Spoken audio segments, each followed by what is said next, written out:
Good afternoon, everyone. My name is Kimberly Fowler. I'm here at the National Council of Urban Indian Health, where I'm the Director of Technical Assistance and Research. Thank you for joining us today for this Executive Director and Board of Directors Community of Learning webinar on diversifying your Urban Indian Health Organization funding base. I ask that if you haven't already done so, please provide your name and organization in the chat box located at the bottom of your screen, just so that we have a record of your attendance.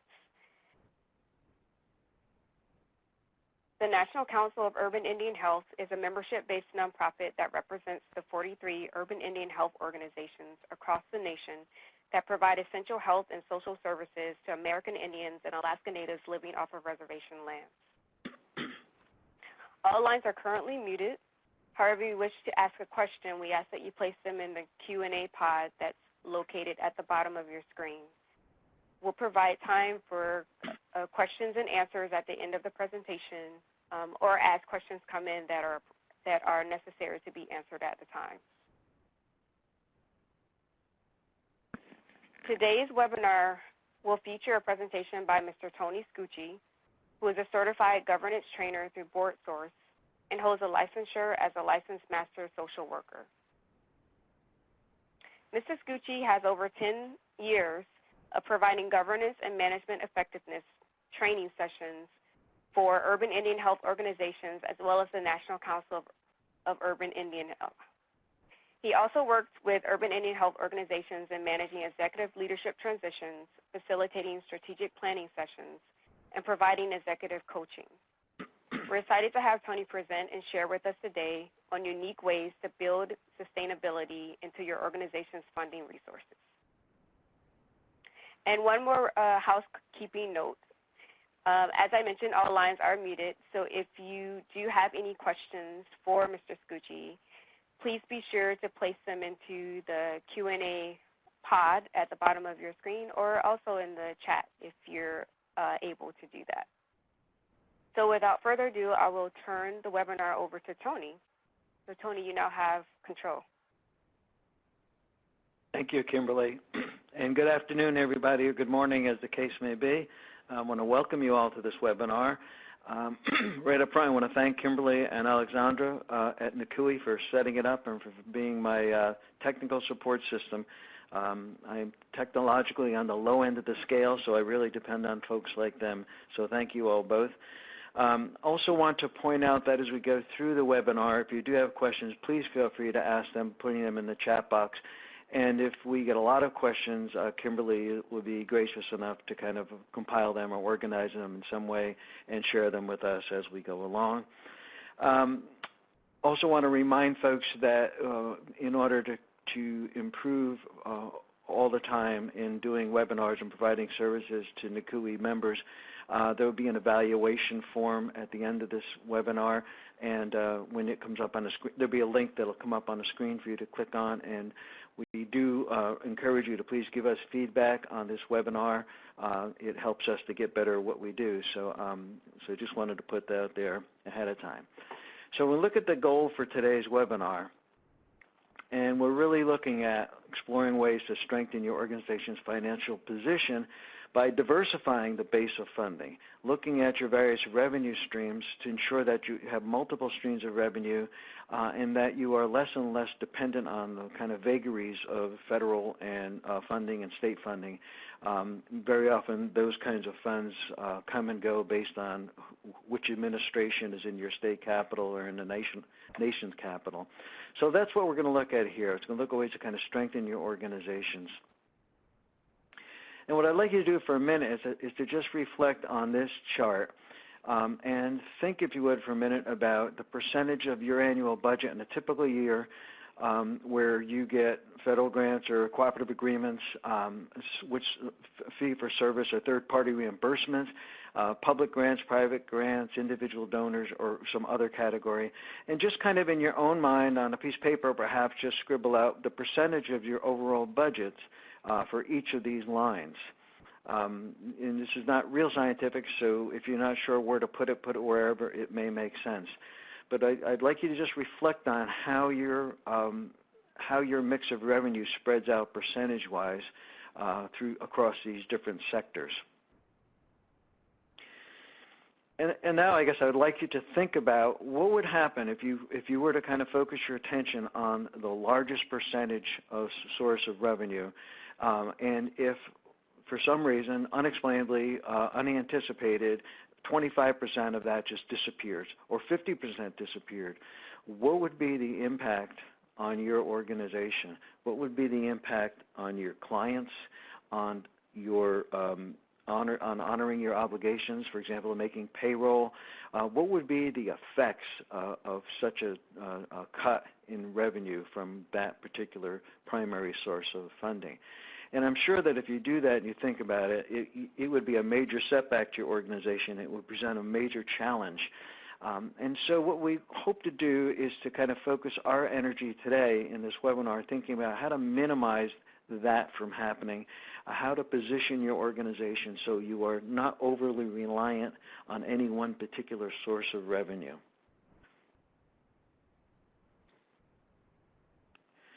So I would ask you to kind of think about the big question here. This is the big question we're going to consider throughout this webinar. What's the best funding mix for my organization to keep us stable, especially during hard times, to enable us to invest in building our capacity or in entering into new programs or services, and to ensure that we are going to be around long term. Ensuring long-term sustainability, it's something that's vitally important for an organization, especially organizations that serve people in the healthcare field. Your patients, your clients need to be confident that you're going to be there for them, not just today, but in the long term.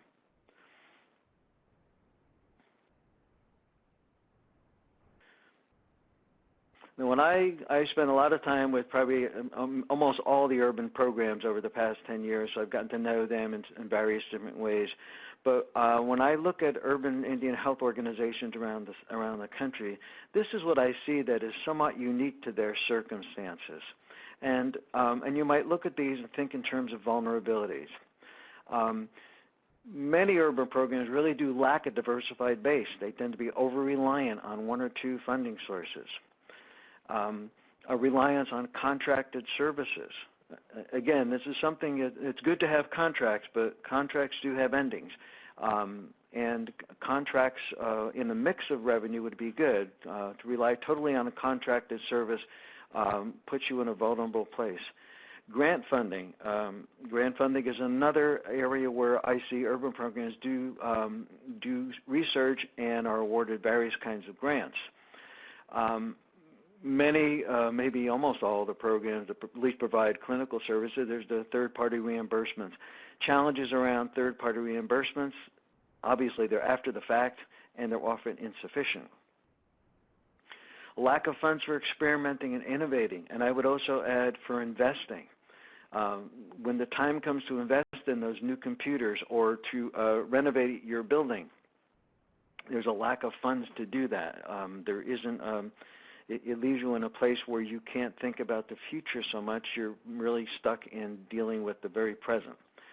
And finally, the demographics of the clientele. For the most part, what I see, the patients who use urban Indian health programs, they are not from the affluent classes. They're not from the philanthropic world, so to speak.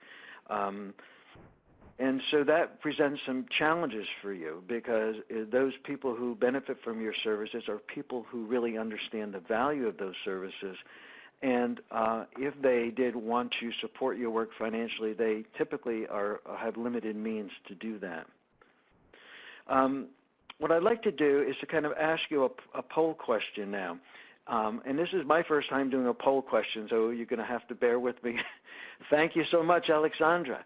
But here's a question I would like you to respond to, and you have about 15 seconds to do this. And this will give us a sense of who's participating on this webinar. So the question is, do you contract out for grant writing services? It's a yes, a no, a sometimes, or no vote. So if you could just take maybe 15 seconds and we'll see the poll responses come in and we'll get a sense of where folks are. And it looks to me like if we add up these numbers, we get to 100%.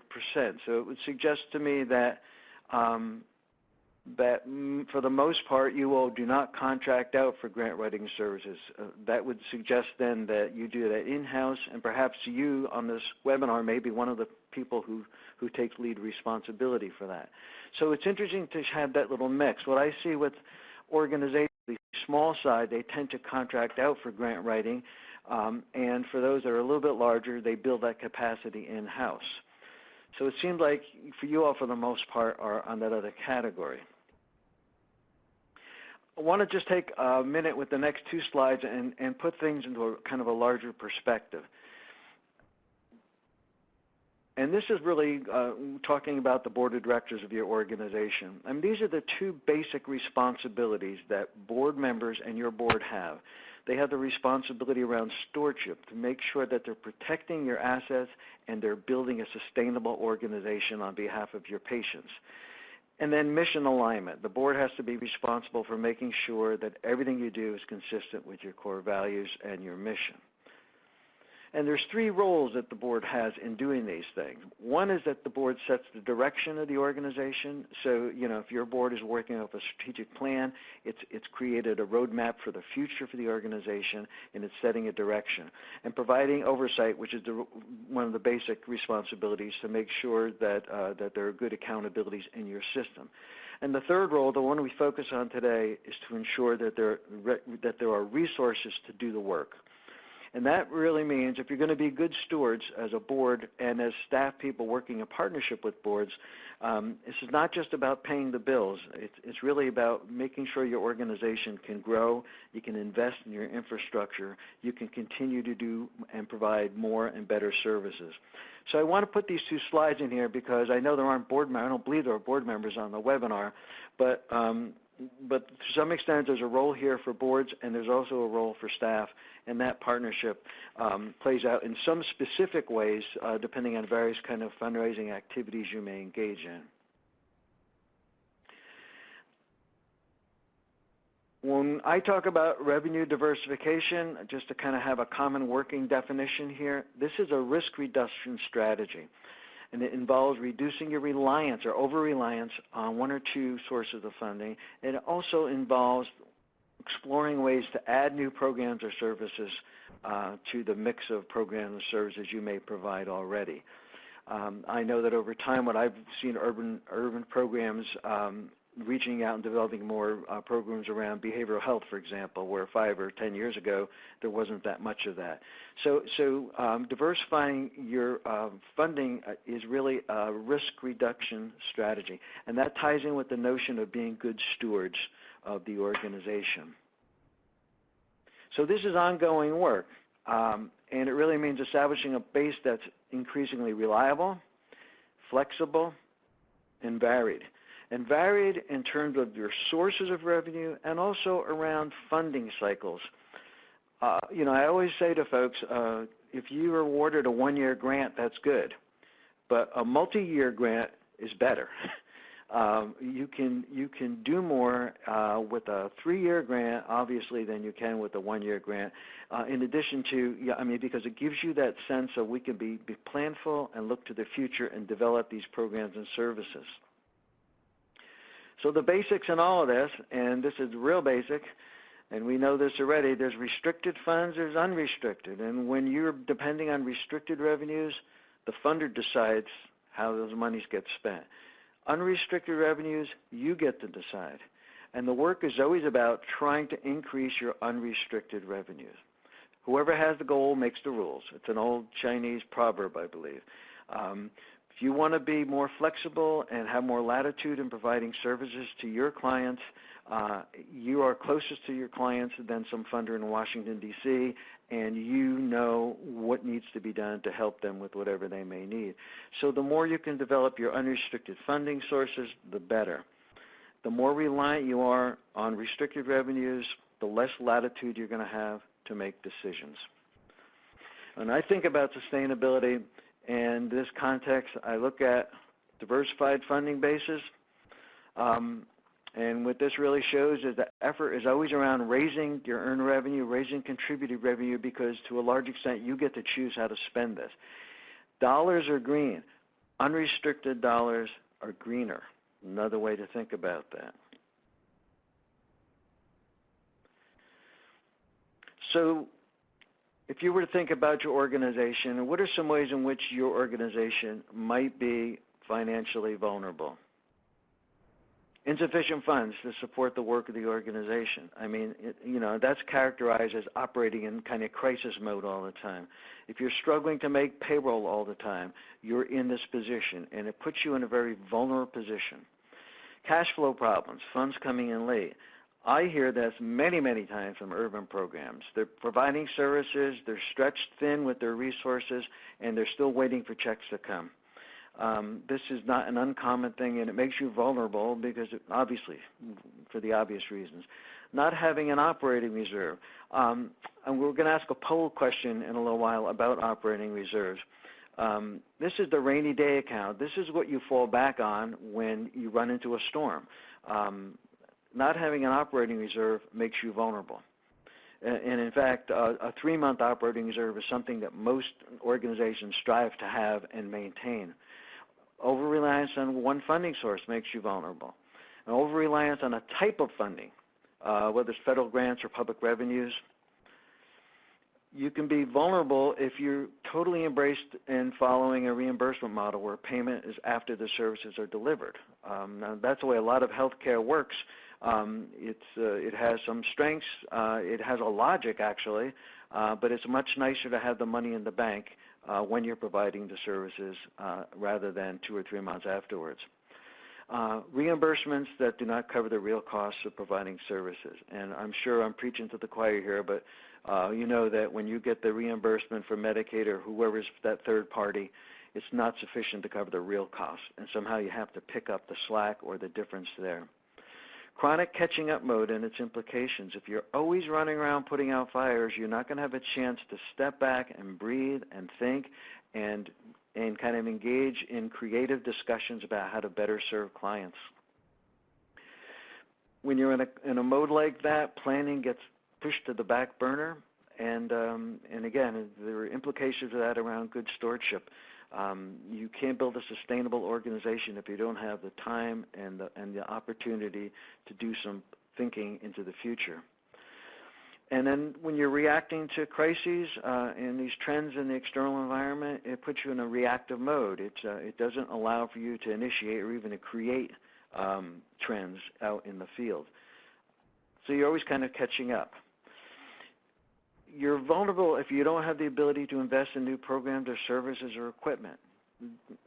You know, that's one of those things where unless you can build up a reserve or find a funding source who would help you invest in some kind of capital equipment, you're in a very vulnerable place.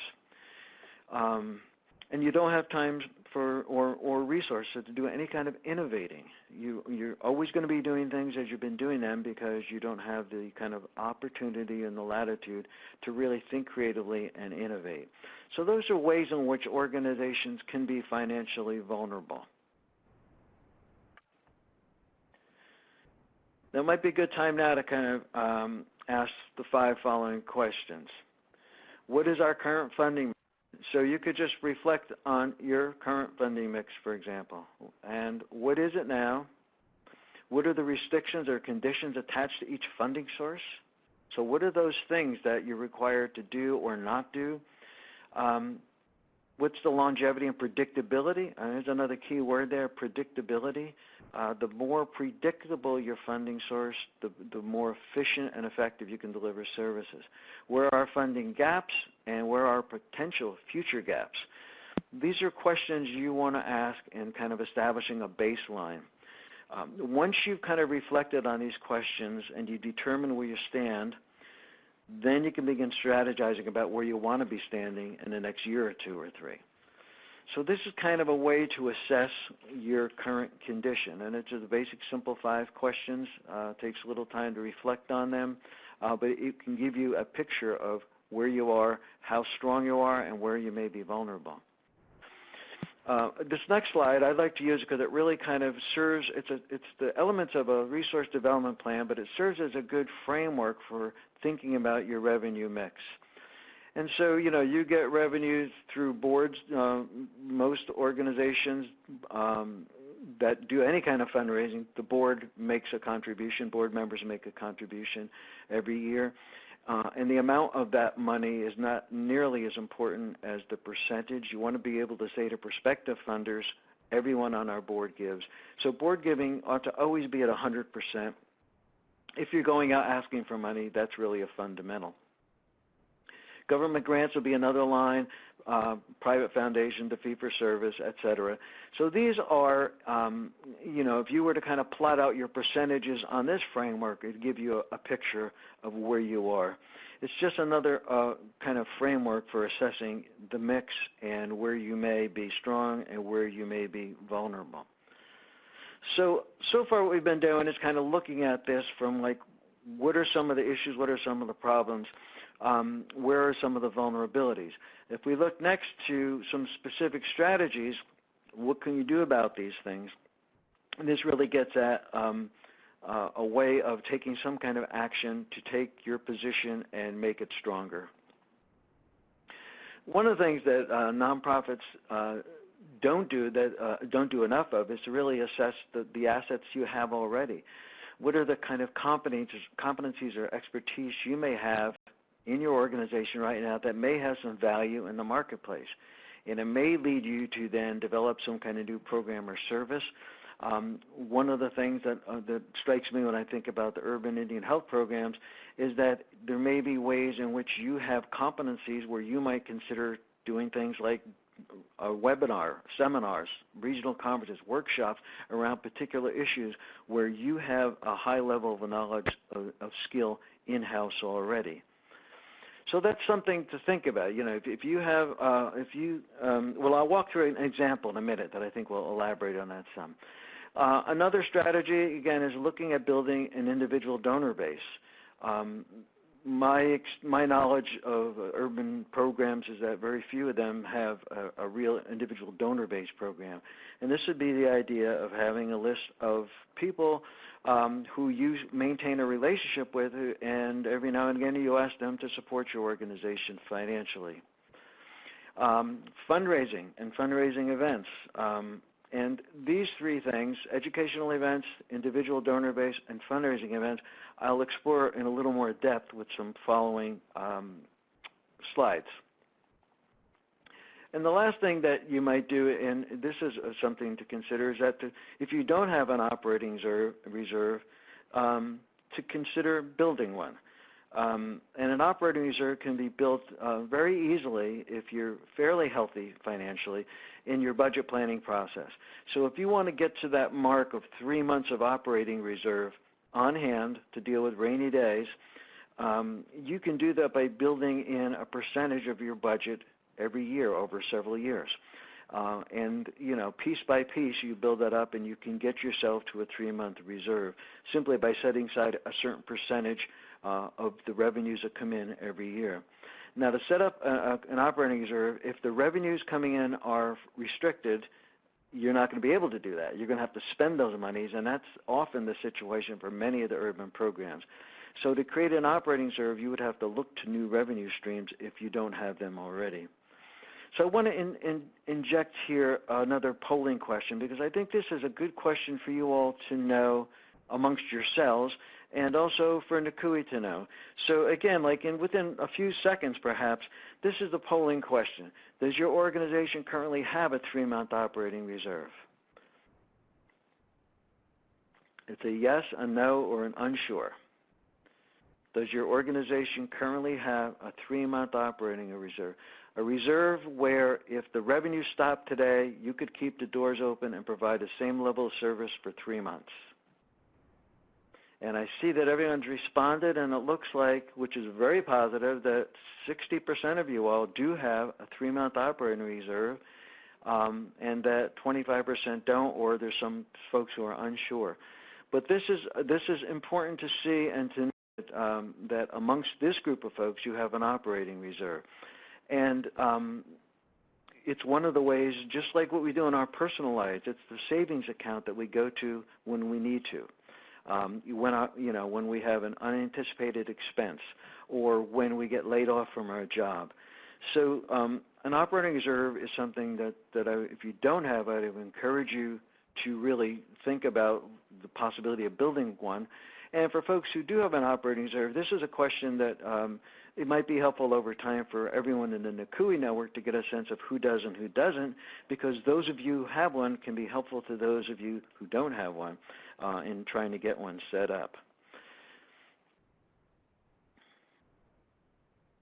So as I said, there are like three areas I want to go down a little deeper, and one is this idea of educational events. So I want to kind of share with you, I'm just going to make up an example here, but let's say you have this, you are considering doing a half-day seminar on treating patients with post-traumatic stress disorder. So you're thinking about a seminar to treat people with PTSD. So what would you have to be considering? One would be, is doing this webinar, or this seminar aligned with our mission? Seems pretty obvious that it would be. What's our capacity? If we were to do a half-day seminar, do we have the administrative capacity to do that? What about the content? The content of this seminar, it's got to be developed. And do we have staff with this competency, or do we need to think about contracting and bringing somebody in? So as you think about something like a half-day seminar on treating patients with PTSD, you would have to think about what's our capacity for that. You'd have to think about physical space. You know, do we have a room that's large enough or small enough that's conducive to good learning, that has the technological ability to use a modern technology? And financial issues would be another consideration. If you think about this, to do a half-day seminar on this particular topic, you'd create some kind of a cost center. What would it cost us? Where would the revenues come from? You'd have to think about setting a fee, or what would be the price point for a person who wanted to participate. There's a potential for sponsorship around this. There's also a great potential for partnership as well. And as I thought about this example, I thought about, well, if I were doing a seminar on PTSD, a logical partner would be a VA clinic, for example, if you have one in your community, where you could work together to provide a service that may be needed where you have the competencies and clearly where there is a need. And then you'd have to consider the risks. Are there going to be any risks to this? And then the last thing I would say, in considering doing an educational event like a half-day seminar, what would be the secondary benefits? So one of those benefits, it's going to enhance your staff's competency. It's going to be an opportunity for your staff who would participate in such a seminar to learn from others, from the community. It could also help you become more recognized as a leader in this field. It may be a way to attract new patients, new clients. If this were done in such a way that there was a press release or some kind of public notice, it was posted on your website, it may give folks in your community a sense of, oh, I didn't know they provided that service, or I didn't know they had such expertise around PTSD. So these are what I consider secondary benefits.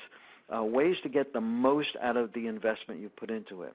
So if you were thinking about doing something like this, to recap, you would really need to have a sense of what competencies or knowledge, special knowledge or competencies you have in-house already, and do you have the capacity, and is there a benefit and a value, a return on investment to do something like a half-day seminar.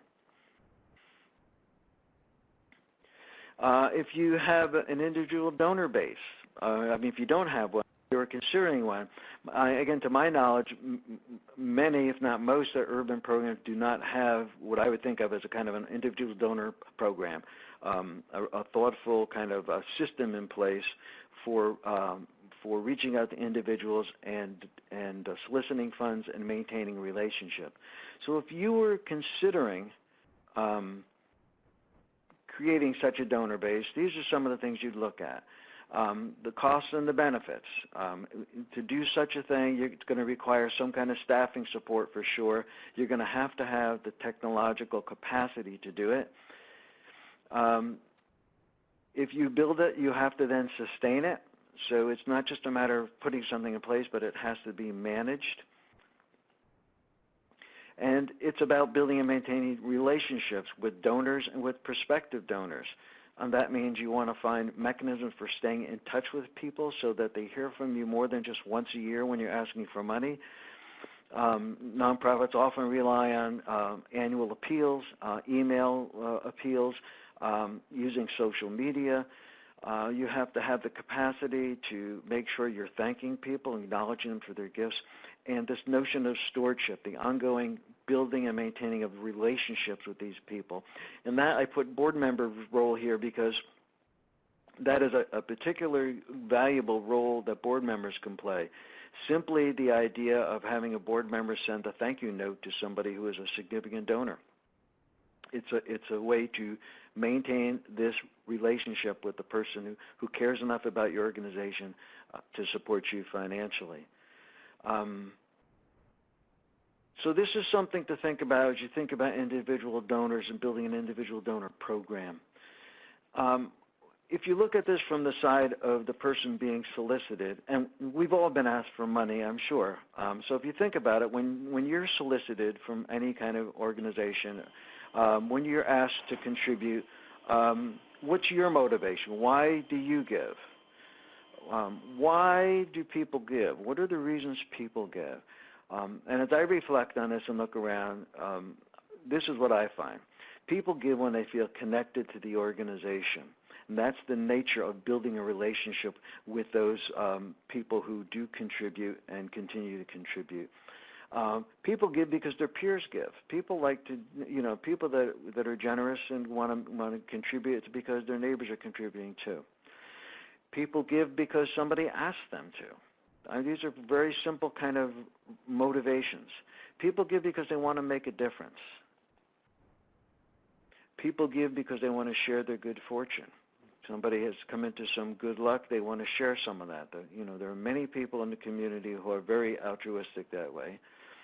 People give for recognition. They want the world to think, yeah, I'm a good person and I just made this contribution. There's nothing wrong with that. People give for tax reasons. Okay, a contribution to your organization, if you're registered with IRS as a 501c3, they can write that off on their taxes.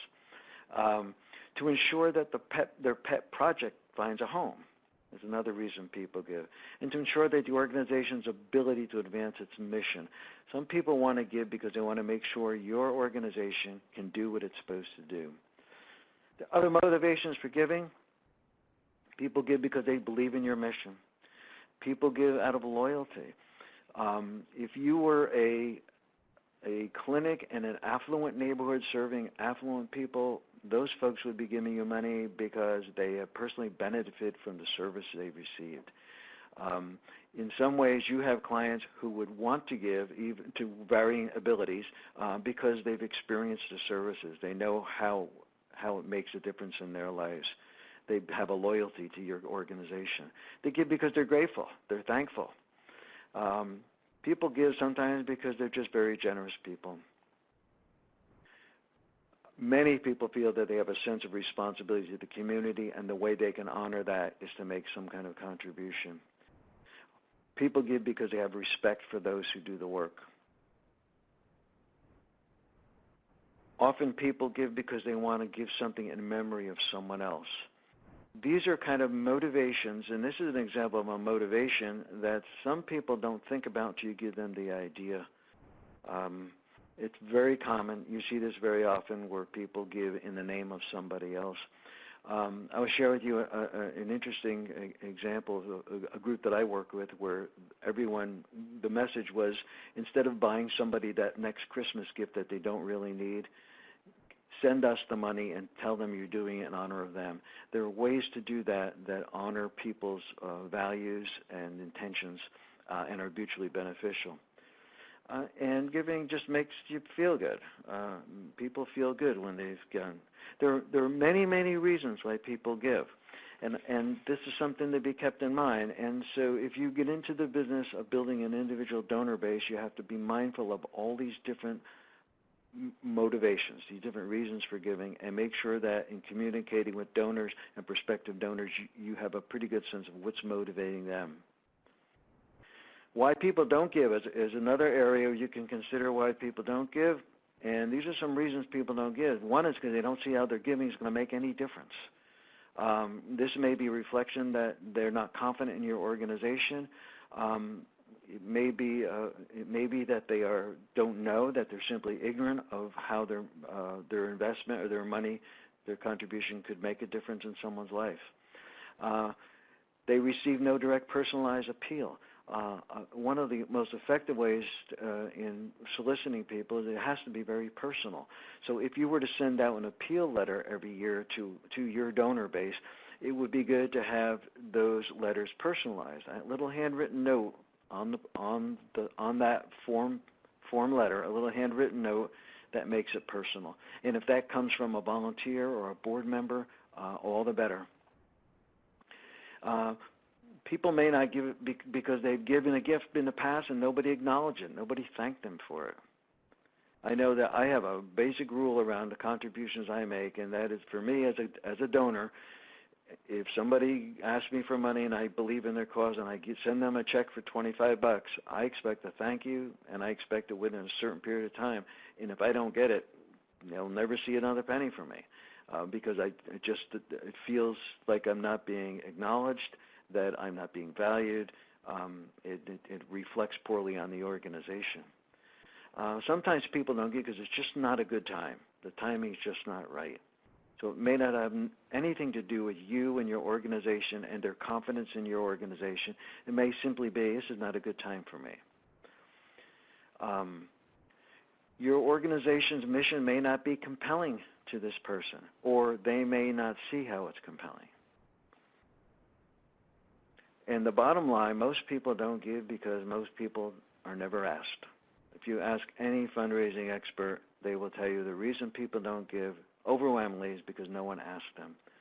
Something to think about. It kind of jolts me when I think about that, because I believe, and in my experience, there are a lot of people that are waiting to be asked because they want to do some good in their community. And I'm not talking in any of this conversation about individual donors around major gifts, big money givers. In my experience, I don't see that in the mix in the communities you serve, but I do see very many generous people who would like to share some of what they may have with your organizations. So far we talked about educational events like a webinar or seminar or a workshop that you may put on, or a series of workshops, or a local conference or regional conference. And we talked about individual donors and building an individual donor base and a donor program. The third one we'll talk about now would be fundraising events.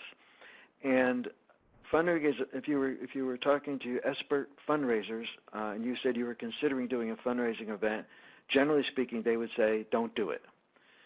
They are usually more bothered than they're worth. They tend to cost more than they bring in. They're labor intensive. You have to be in a unique kind of circumstance to make a fundraising event actually give you a good return on your investment. But some organizations are. And so we look at that, and we look at the kind of things you would consider as a framework for discussing whether or not to have a fundraising event. So you look at the cost-benefit ratio would be one thing.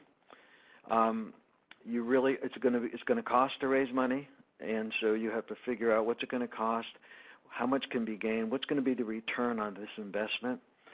You also have to consider mission fit, and we talk about this all the time. If you're going to do a fundraising event, the more it can be related to your mission, the better. And does it actually further our mission? Now, these are good questions to ask if you were considering a fundraising event. What are our capabilities? Are we going to be able to do such an event? I think about things like multiple effects. If we're going to do this, how do we get more bang for the buck? Can we do it in a way that increases our visibility or builds on our base of support? Helps to raise issues around in the public around the things that we do.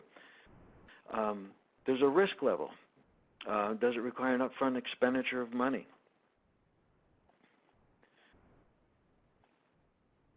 What's going to be the likelihood of success? It's a good question to ask. And also then to consider what else may be going on.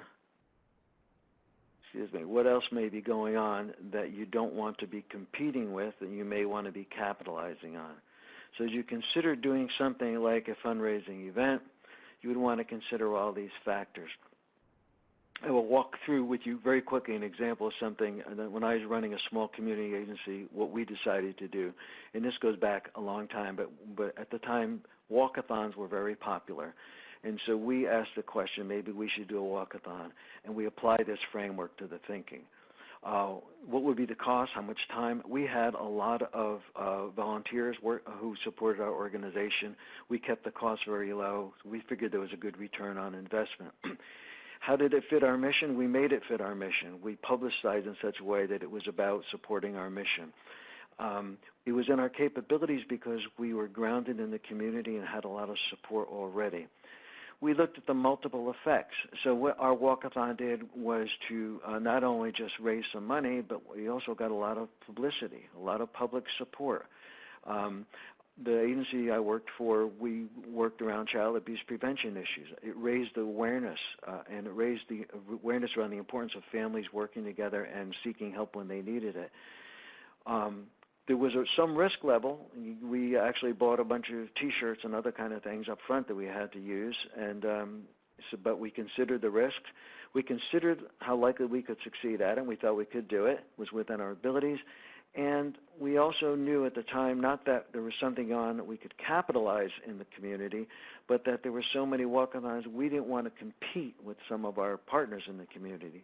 So we had to select a date when there was no one else doing a walkathon. So just a quick kind of walkthrough of how, as an example, we took an idea for an event, put it through this framework to see how it came out. Ultimately, that was very successful.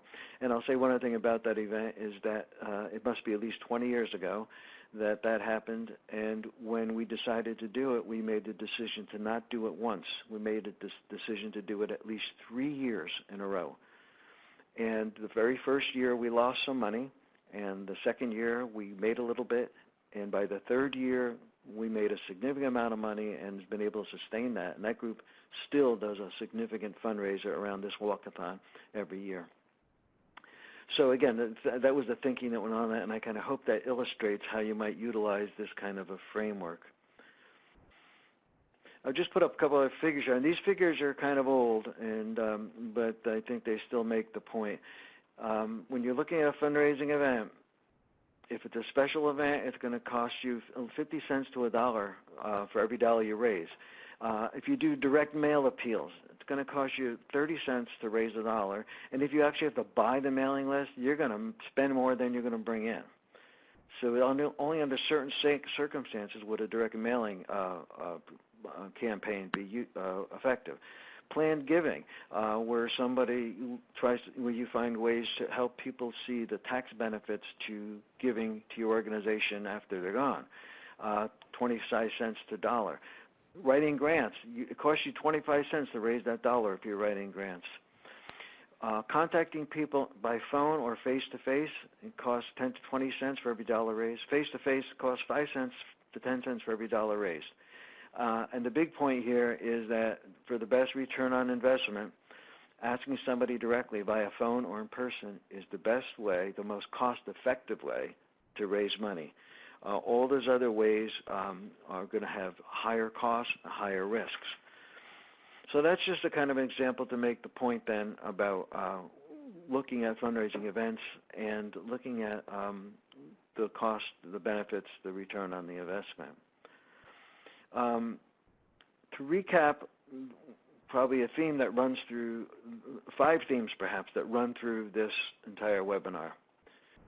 Every revenue stream has its own transactional cost. For every grant that you have, there are the transactional costs. Staff time to do the reporting, staff time to do the research to find the grant to begin with. All those kind of financial reporting and accountings have to happen. For every revenue stream, there's a cost. Every grant or contract requires somebody to do the research, reporting, and compliance. Every new service requires care and feeding. A donor base has to be built and managed, and those are costs. There are real costs there. Every activity has a cost. It's something to keep in mind. Whatever you're going to embark upon, there is no free. You have to think about that cost in terms of, I think, in terms of the potential return on the investment. Some other considerations.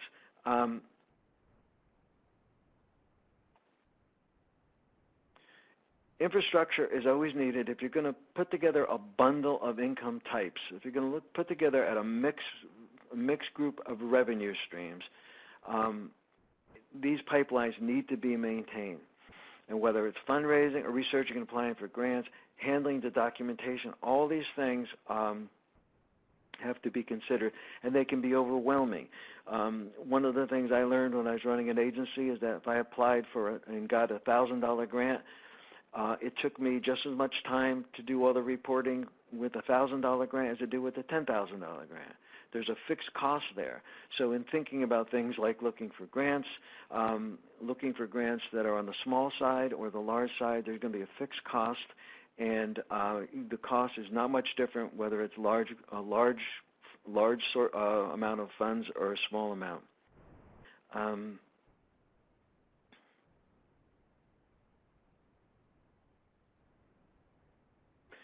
And let me just say one other thing as we kind of come to the close of the webinar, but I'm a believer in having a really diverse funding base, and I see all the positives of that, and I acknowledge there are some downsides. But there's nothing inherently wrong with relying on one or two major funding sources. But if you do, as this quote from Andrew Carnegie says, if you've got all your eggs in one basket, you have to pay pretty close attention to that basket. You cannot drop that basket. You cannot let it fall because you will lose everything. Generally speaking, if you increase your sources and your types of funding, you increase your organization's sustainability. That's the basic premise that I put before you today in this webinar. You become more sustainable as an organization the more diverse you are in your revenues. And diverse in many ways, but in ways that fit for your organization. I want to leave time for questions. I'm not sure if you've typed any questions into the chat box. I wish I'd reminded you along the way to do so. We'll take a minute or so. If you do have any questions or comments, please put them in the chat box, and Kimberly, I think, will be able to kind of share them with us. Are there any questions at this point, Kimberly? No, they aren't, but I think we have some folks typing in some questions now. Oh, good. So please do type in some questions. Take your time. We've got a few minutes for sure, and we'll just have them come in. And if you would be so kind, Kimberly, as to share them with us, we'll see if we can answer them. Absolutely. And I'll remind people too that if you do have a question that I can't answer today, I will find the answer if I can and get back to you. And you can also, again, reach out to me anytime with questions or information you might need. And the best way to reach me is this email address right here. So please feel free to do that. If I don't respond within 24 hours, that means I didn't get it. I'll respond to every email within 24 hours. That's my practice.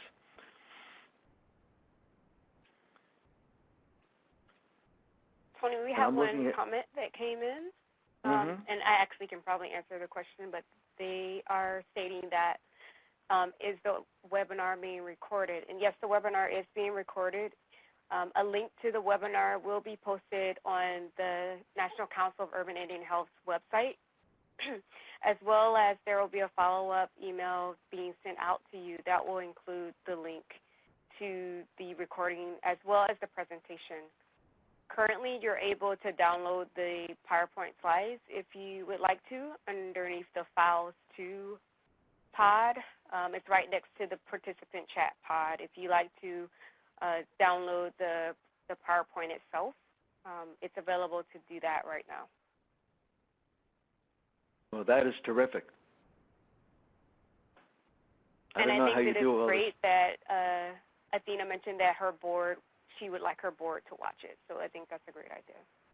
That's a great idea, to share this with your board, or even just parts of it. There may be just a few slides you want to use to kind of, you can customize that presentation to your board so that it fits for them. All this information and any information that I can get access to, and I can get access to lots of it, is all, in my belief, out there for anybody who wants it and needs it. I will do my best to share it with you all.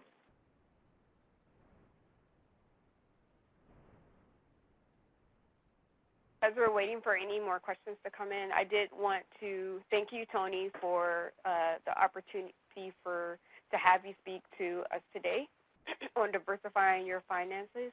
I do appreciate the words of support as well as the strategies that you provided to our programs and helping them to understand how they can build in ways of increasing their funding matrix. Well, thank you, Kimberly, and I appreciate your support on this. You're welcome. I also wanted to announce that we do have our next webinar that's coming up at the end of February, actually. And it's actually going to be hosted once again by Mr. Tony Scucci, and it will be on February 22nd, covering strategies and structures to recruit, orient, and engage new board members. So if you have any board members from your organizations that would like to attend this meeting, please feel free to pass on this information to them. We will have the registration posted on the front page of our NCUE website as well as there's a link here if you would like to receive more information about it. Well, thank you, Kimberly, for that, and I look forward to that next webinar. I thank you all for participating today. Please do the evaluations because we really are always looking for your feedback. And thank you again, Kimberly, and Alexandra for being the supports in this. I really appreciate that help. And again, if anybody has questions after this webinar signs off, please feel free to contact me at my email address. And feel free to use these resources or any others I may get for you any way I can be helpful. Thank you very much, everybody, and I wish you all a good rest of the day. Thank you, Tony. Have a good rest of the day, everyone. Bye-bye.